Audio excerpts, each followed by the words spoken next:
Πόσες φορές πήγες για ψάρεμα, έδωσες 10 και 15 ευρώ για δολώματα και στο τέλος τάισες τα ψάρια. Τι κι αν σου έλεγα ότι το καλύτερο δόλωμα για τα μεγάλα ψάρια βρίσκεται ακριβώς κάτω από τα πόδια σου.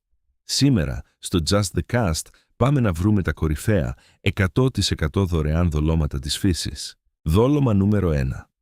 Η γνωστή σε όλους μας πεταλίδα. Αν ψαρεύεις σαργούς, τσιπούρες ή μεγάλα μελανούρια, αυτό είναι το απόλυτο κρυφό σου όπλο. Για να τη βγάλεις από το βράχο, χρειάζεσαι απλά ένα μαχαιράκι ή ένα ίσιο κατσαβίδι. Προσοχή όμως, θέλει μία απότομη και γρήγορη κίνηση από κάτω.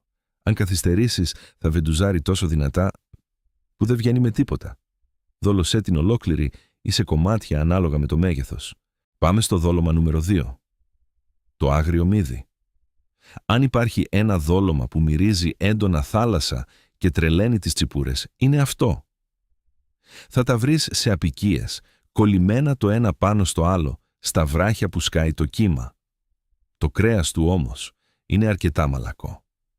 Για τον λόγο αυτό μπορείτε να δολώσετε τα μικρά μύδια ολόκληρα, καθώς οι τσιπούρες τα σπάνε με ευκολία. Αν είναι μεγάλο, δολώνουμε το εσωτερικό.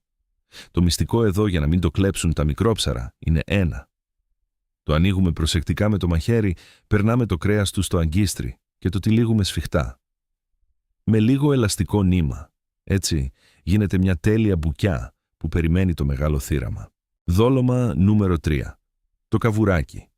Αν στοχεύεις σε πραγματικά μεγάλα ψάρια, όπως σαργούς, τρόπια και τσιπούρες με δυνατά σαγόνια, αυτό είναι το δόλωμά σου. Τα βρίσκεις παντού να κρύβονται στις σχισμές των βράχων. Μπορείς να τα πιάσεις εύκολα με μία απόχη και ένα κομμάτι ψαριού ή δολώματος για να τα προσελκύσεις. Το μυστικό για να το δολώσεις σωστά και να παραμείνει ζωντανό είναι να περάσεις το αγκίστρι προσεκτικά από το πίσω πόδι του. Έτσι θα συνεχίσει να κινείται στο βυθό, τραβώντας αμέσως την προσοχή. Αυτά ήταν τα 3 κορυφαία δωρεάν δολώματα.